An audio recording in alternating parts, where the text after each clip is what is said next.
जुड़ गए हैं इक्वानिमिटी वेंचर्स एलएलपी के मैनेजिंग पार्टनर राजेश सहगल। राजेश जी, बहुत शुक्रिया आपका समय देने के लिए। स्वागत है आपका आईटी। राजेश भाई, माहौल बहुत खराब है और आईटी को लेकर इतना नेगेटिव माहौल मैंने मतलब पिछले 1-1.5 दशक में कभी देखा नहीं। ग्रोथ तो कम हो रही थी, ये बात चलिए ठीक है कि लास्ट फाइनेंशियल ईयर में हमने 5% की रेवेन्यू ग्रोथ देखी, लेकिन ये तो मामला ही बड़ा उल्टा हो रहा है।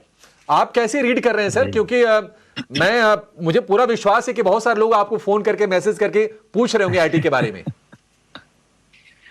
अभिषेक जी, शुक्रिया। थैंक्स फॉर हायरिंग मी। देखिए, आईटी सेक्टर के बारे में अगर बात करें तो एक भारतीय मार्केट के लिए, भारतीय इकोनॉमी के लिए आईटी सेक्टर बहुत ही महत्वपूर्ण रहा है पिछले 2-3 दशक से। इस जंक्चर पर जो जहां पर अब आईटी है, और ये सिर्फ भारत की बात नहीं है, ग्लोबली हम देख रहे हैं, विश्व भर में हमें ये दिख रहा है कि जो करेंसीज हैं वो थोड़ी वीक हो रही है, और इंडियन करेंसी, भारतीय करेंसी तो बहुत ज्यादा ही वीक चल रही है। ये जो वीक करेंसीज हैं, ये आईटी कंपनीज के लिए यही माना जाता था कि बहुत अच्छी हैं, बिकॉज रिजल्ट्स अच्छे आते हैं। रुपये में जब आप कन्वर्ट करते हो तो आपको ग्रोथ दिखती है, और वो इस क्वार्टर में भी हुआ है। और आई थिंक जब तक रुपये वीक रहेगा, आईटी सेक्टर को सपोर्ट मिलता रहेगा। आई थिंक आईटी सेक्टर का जो बेसिक इशू है वो ये है कि जो बेसिक प्रॉब्लम है वो है कि ग्लोबल टेक सेंटिमेंट जो है वो बहुत ही शेकी है। अभी आप अपने इंडियन मार्केट्स की बात कर रहे हैं, हमारे लोकल भारतीय मार्केट की, बट आप अगर अमेरिकन मार्केट्स भी देखें और दूसरी इकोनॉमीज में भी देखें, तो जो आईटी कंपनीज है, टेक्नोलॉजी कंपनीज जिसे कहा जाता है, आई थिंक टेक सेक्टर में बहुत ज्यादा ही खलबली मची हुई है। न्यू टेक्नोलॉजीज जो आई हैं वो वर्कफोर्स को, जो वर्क प्रोसेसेस हैं, इन सब पे बहुत ही उनका भारी प्रभाव रहा है। और ये सिर्फ शुरुआत है। ये जो न्यू टेक्नोलॉजीज आई हैं, इनका प्रभाव बहुत ज्यादा होगा। कितना, कैसे इसका इम्पैक्ट रिजल्ट्स पर आएगा, कैसे इसका इम्पैक्ट बिजनेसेस पर आएगा, किन कंपनीज, कुछ कंपनीज ऐसी होंगी जिन पे इनका प्रभाव बहुत ही नेगेटिव होगा, बट ऐसी भी कंपनीज होंगी, और इंडियन मार्केट्स में भी ऐसी कंपनी होंगी जिनमें ये न्यू टेक्नोलॉजीज का प्रभाव बहुत ही पॉजिटिव होगा। तो एनालिस्ट जो हैं और जो इन्वेस्टर्स हैं, निवेशक हमारे, जो तुम्हारे जैसे जो सब हैं, अपने दर्शकों जैसे, हमें ये पता करना है कि ऐसी कौन सी आईटी कंपनीज हैं जो इन सेक्टर्स पर फोकस करके ग्लोबल क्लाइंट्स के लिए, बड़े बड़े क्लाइंट्स के लिए विश्व भर में एग्जीक्यूट कर रही हैं प्रोजेक्ट्स। जैसे कि हमारी चैट जीपीटी या आर्टिफिशियल इंटेलिजेंस, जिसकी आजकल बहुत बात हो रही है। तो ऐसी कौन सी कंपनीज हैं जो बड़ी बड़ी ग्लोबल कॉर्पोरेट्स के लिए ये टेक्नोलॉजी इंप्लीमेंट कर रही हैं? आई थिंक ये हमें देखना होगा। जैसे कि मैंने कहा, बोलना बहुत आसान है, बट ये बहुत शुरुआत का समय है। इसको इस पूरी चीज को प्ले करते करते साल, 1.5 साल, 2 साल लग सकते हैं। तो तब तक आईटी सर्विसेज में ये ऊपर नीचे का चलता रहेगा मूवमेंट। नहीं, ऊपर नीचे का ये मूवमेंट चलता रहेगा। और कुछ चीज़ें और नेगेटिव हो रही हैं राजेश जी, जैसे कि भारत का ना डोमिनेंस था सॉफ्टवेयर सर्विसेज में, लेकिन हम देख रहे हैं कि फिलीपींस जैसे देश या फिर वियतनाम जैसे देश भी अब धीरे धीरे भारत को कंपटीशन दे रहे हैं। तो एक चिंता तो वहां से भी उभर के आ रही है। आईटी को अगर मान लीजिए छोड़ देते हैं, एक्सक्लूडिंग आईटी, क्या आपको मार्केट ठीक लग रहा है? देखिए, मार्केट एक ऐसे जंक्चर पर है अभी जो बहुत सरल नहीं है। आई थिंक मार्केट हमेशा ऐसे जंक्चर पर रहता है जो सरल नहीं है, बट अभी अभी जो मार्केट की दिशा है और दशा है, वो ये है कि जो फरवरी का महीना रहा है वो मार्केट्स के लिए बहुत ही महत्वपूर्ण रहा है। अब देखिए, 15 दिन भी नहीं हुआ, आज 13 है, 13 दिन हुए हैं फरवरी के। इसमें 3 बहुत ही बड़े चेंजेस हुए हैं और बड़े अनाउंसमेंट्स हुए हैं। एक तो जैसे कि आपने अभी इंट्रोडक्शन में कहा कि जो भारत यूएस या भारत यूके की जो ट्रेड डील्स हैं वो साइन हो गई हैं, और इसका बहुत ही पॉजिटिव प्रभाव रहा है, बिकॉज जो 50% ड्यूटी यूएस ने लगाई थी वो भी 18%, करीबन 18% ओवरऑल हो गई है। दूसरा ये महत्वपूर्ण हुआ है इस 12-13 दिनों में कि यूनियन बजट आया है। बजट में भी आपने देखा कैसे मार्केट में काफी वॉलिटिलिटी बढ़ गई थी, बट 3-4 दिन बाद जो जब लोगों को रियलाइज हो रहा है कि जो केपेक्स गवर्नमेंट ने एलोकेट किया है, जो 12 लाख करोड़ का एक बजट बनाया है कि इसमें हम सेमीकंडक्टर्स, डिफेंस, बायोफार्मा, शक्ति, ऐसे ये सब इनिशिएटिव जो न्यू लॉन्ग टर्म के लिए हैं, तो इससे मैन्युफैक्चरिंग सेक्टर जो है इस पे काफी पॉजिटिव स्पिन रहेगा। और जो तीसरी पॉलिसी इनिशिएटिव आई है इन्हीं 12-13 दिनों में, वो है आरबीआई की जो मॉनेटरी पॉलिसी आई, और उसमें भी आरबीआई ने अपना जो स्टैंड है, जो कि एकदम नरम, थोड़ा नरम का दिशा में स्टैंड जो है उसको मेंटेन करके रखा हुआ है। जो खाने की प्राइसेस हैं, फूड प्राइसेस जो वो इन्फ्लेशन के नंबर में जाती हैं, वो थोड़ी अभी भी ऊपर हैं। लेकिन ओवरऑल अगर आप इन्फ्लेशन देखें, दरों में अगर इंक्रीज देखें, तो वो 4% के आसपास लगभग जो आरबीआई का टारगेट है वहीं पर है। तो ये भारत में जो पिछले 12-13 दिनों में 3 चीजें हुई हैं। अब यही अगर आप ग्लोबल फैक्टर्स को देख लें, तो उसमें भी 2-3 ऐसे बड़े चेंजेस हम देख रहे हैं, जिसके बारे में हमें सतर्क रहना चाहिए। आई थिंक पहला ये है कि जो फेड रिजर्व का रेट है, वो जो इन्वेस्टर्स हैं, जो हम बोलते हैं कि एफआईआई नहीं आ रहे हैं, एफआईआई पैसा ले जा रहे हैं मार्केट से, पिछले 1-1.5 साल से हम ये देख रहे हैं मूवमेंट। तो ये जो एफआईआई है, ऐसे हर तरह के एफआईआई होते हैं, सब एफआईआई एक जैसे नहीं सोचते, बट ब्रॉडली अगर आप देखें तो एफआईआई ये देखते हैं कि यूएस में क्या इंटरेस्ट रेट है, इंडिया में क्या इंटरेस्ट रेट है, उसमें क्या डिफरेंस है, और वो डिफरेंस एक मानो सिग्नल के जैसे रीड किया जाता है। तो अगर यूएस के इंटरेस्ट रेट्स यहीं पर रहे और भारतीय रेट्स अगर कम हुए, तो यहाँ पर एक और आउटफ्लो होने की संभावना है। बट अगर यूएस ने अपने दर जो है वो अगर कम करने शुरू किए, तो आई थिंक एक बहुत बड़ा केस बनता है एफआईआई इन्वेस्टमेंट्स इंडिया में आने के लिए। बट इसमें जो दूसरा एंगल है एफआईआई इन्वेस्टमेंट जो इंडिया में आ रहे हैं, नहीं आ रहे हैं, जो हम हमेशा वॉच करते रहते हैं, वो है चाइना की इकोनॉमिक रिकवरी। हाल ही में हमने देखा था एक दौर चला था जहाँ की पैसा इंडिया से निकल के, भारत से निकल के चाइना जा रहा था। तो आई थिंक ये जो रोटेशन है, ये चाइना की इकोनॉमिक रिकवरी पे डिपेंड होता है, और इंडियन इन्वेस्टर्स जो हम लोग हैं, हम लोगों को ये एक फैक्टर बहुत करीबी से देखना होता है। और तीसरा जो फैक्टर है, जो हर हर साइकिल में इंडियन इकोनॉमी पे इम्पैक्ट करता है, वो ऑयल प्राइसेस हैं।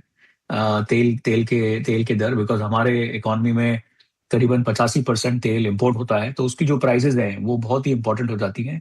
और वो मैं इसलिए मेंशन कर रहा हूँ कि जो मिडल ईस्ट में अभी ये टेंशन चल रहे हैं, जो ईरान वगैरह वगैरह, काफी हलचल मचा हुआ है मिडल ईस्ट में। आई थिंक उसकी वजह से अगर ऑयल प्राइसेस, तेल के भाव अगर बढ़ने शुरू हुए, तो वो भी हमारे मार्केट के लिए नेगेटिव रहेंगे।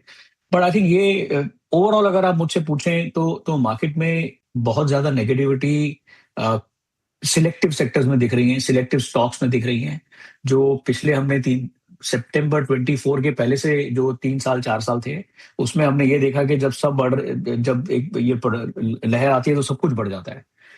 बट आई थिंक तब से लेकर अब तक, और अभी जो ये पिछले फरवरी के 15 12 13 दिन जो हुए हैं, इसमें बहुत क्लियर हो गया है कि ये स्टॉक पिकर मार्केट रहेगा। इसमें आप कौन सी कंपनी में इन्वेस्ट कर रहे हैं, उसमें अर्निंग्स ग्रोथ क्या है, उसमें प्रॉफिट का क्या अनाउंसमेंट किया है कंपनी ने। गवर्नमेंट ने तो केपेक्स की बात कर ली है कि हम इन्वेस्ट करेंगे इकोनॉमी में।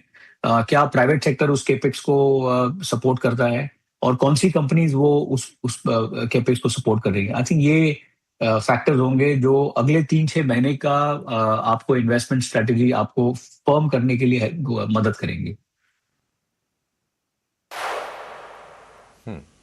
तो राजेश जी, शुभ काम में फिर देरी नहीं करते हैं, जरा बता दीजिए आपकी वो कौन से सेक्टर हैं जो आपको अच्छे लग रहे हैं, क्योंकि बहुत सारी चीजें भारतीय बाजार के लिए अच्छी हो गई हैं।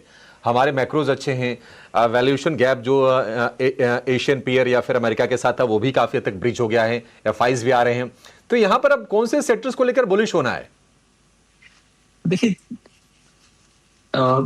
3 सेक्टर्स ध्यान में आते हैं जिसमें हमें बुलिश रह सकते हैं हम। अगेन, जब मैं सेक्टर की बात कर रहा हूं, तो उसमें जो स्टॉक रिसर्च है वो हर निवेशक को अपना करना है कि विद इन वो सेक्टर कौन सी कंपनीज है, वो कौन से स्टॉक्स है जिसमें ज्यादा सपोर्ट आएगा। बट सेक्टर की अगर आप बात करें तो 3 सेक्टर्स हैं। एक तो है कि एक्सपोर्ट ओरिएंटेड जो मैन्युफैक्चरिंग कंपनीज हैं, जैसे कि आप मान लीजिए टेक्सटाइल्स है, केमिकल कंपनीज हैं, जिनको ये यूएस इंडिया ट्रेड पैक्ट और यूएस यूरोप और यूएस यूके ट्रेड पैक्ट से काफी सपोर्ट मिला है, क्योंकि टैरिफ जो है, दर जो है वो कम हो गए हैं। तो एक वो सेक्टर है, एक्सपोर्ट ओरिएंटेड सेक्टर। दूसरा इंफ्रास्ट्रक्चर और कैपिटल गुड, जैसे कि अभी हमने बात की कि इस बजट में बहुत ही अच्छा एलोकेशन दिया है इंफ्रास्ट्रक्चर को गवर्नमेंट ने, और शायद कि प्राइवेट सेक्टर भी उन्हें मैच करेगा। तो जो भी इंफ्रास्ट्रक्चर रिलेटेड कंपनीज हैं, उसमें स्पेशली अगेन 3 चीजें आप देखें, रेलवेज, रोड्स और ग्रीन हाइड्रोजन, ये 3 सेक्टर जो हैं, इसमें जो कंपनीज काम कर रही हैं, आई थिंक उन कंपनीज को बहुत ही इसमें फायदा होगा। तो इंफ्रास्ट्रक्चर, कैपिटल गुड्स दूसरा सेक्टर है। और तीसरा सेक्टर है बैंकिंग, मेरा हमेशा से फेवरेट रहा है। Banking, financial services. I think India में अगर जो ग्रोथ होनी है, इकोनॉमी अगर ग्रो करेगी, तो बैंकिंग जरूर ग्रो करेगा।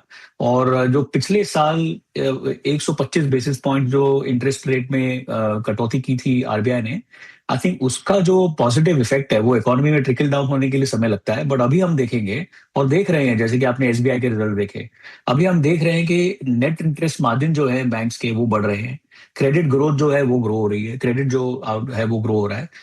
तो ये 3 सेक्टर हैं, एक्सपोर्ट ओरिएंटेड मैन्युफैक्चरिंग कंपनीज जो हैं, इंफ्रास्ट्रक्चर कंपनीज हैं, और तीसरी बैंकिंग कंपनीज हैं। इनमें हमारा ध्यान पॉजिटिव रहा है। राजेश जी, एक आखिरी सवाल आपसे मैं लेना चाहूँगा। देखिए, कोविड के बाद ना दुनिया को देखने का नज़रिया थोड़ा सा बदल गया, और मैं भी उसी जमात का हिस्सा हूँ जो देखते हैं कि अच्छा, प्री कोविड क्या था, पोस्ट कोविड क्या है।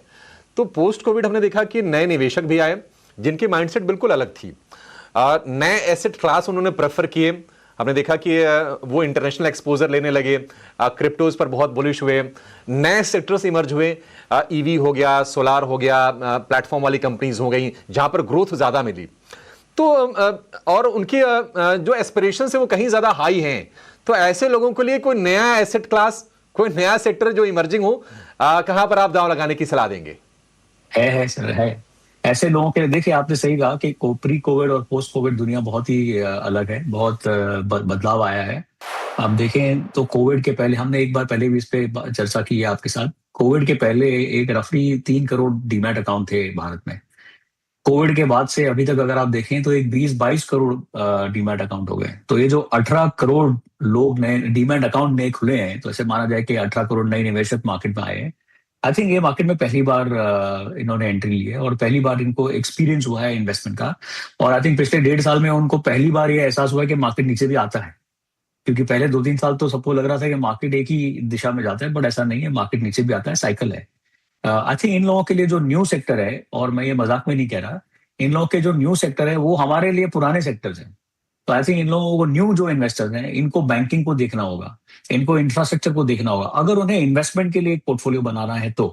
बाकी जो ट्रेडर्स हैं उनके लिए मेरे पास कोई सलाह नहीं है, ना मैं ट्रेडिंग करना जानता हूँ ना मैं सलाह दे सकता हूँ। बट इन्वेस्टमेंट्स के लिए मेरी ये सलाह रहेगी कि जो स्टेबल इंडियन इकोनॉमी को सपोर्ट कर रहे हैं सेक्टर्स, इन सेक्टर्स पे आप फोकस करिए, और इन सेक्टर्स के अंदर भी उन कंपनीज पे फोकस करिए जो प्रॉफिटेबल है, जिसमें अर्निंग्स ग्रोथ आ रही है, रेवेन्यू ग्रोथ हो रहा है। बिकॉज अभी का जो माहौल चल रहा है मार्केट में, वो नई चीजों को ढूंढने का माहौल नहीं है, वो स्टेबिलिटी का माहौल है। रिजर्व बैंक की पॉलिसी भी अगर आप देखें तो स्टेबिलिटी की तरफ ज्यादा लीन कर रही है। ग्लोबली अगर हम ये ट्रेड डील्स के बारे में जो हमने बात की है, ये सब स्टेबिलिटी की तरफ के मूव्स हैं। क्योंकि दुनिया भर में बहुत इंस्टेबिलिटी फैली हुई है।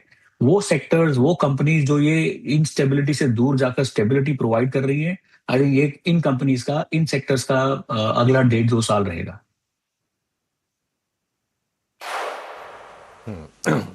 ठीक है राजेश जी, बिल्कुल आपने वैलिड पॉइंट यहाँ पर उठाए। और हमने देखा है कि जो ट्रेडर्स होते हैं ना, उनका बिहेवियर बड़ा विचित्र होता है। जब तेजी का मार्केट होता है तो सुनते भी नहीं कि अच्छा ये फंड मैनेजर क्या बोल रहे हैं, ये बड़े एक्सपर्ट्स क्या बोल रहे हैं। लेकिन जब मंदी का बाजार हो, बाजार में थोड़ी सी चिंताएं हो, फिर बड़े ध्यान से सुनते हैं। तो उम्मीद करेंगे कि आपको वो सब लोग सुने जो ट्रेडिंग भी करते हैं और निवेश को लेकर भी थोड़ा सा गंभीर हो और अपना उस हिसाब से अपने पोर्टफोलियो प्लान करें। Thank you so much Rajesh ji, आज आपने समय निकाला और तमाम जो है मुद्दे हैं बाजार में जो इस वक्त खड़े हैं उस पर आपने अपने विचार हमसे शेयर किए।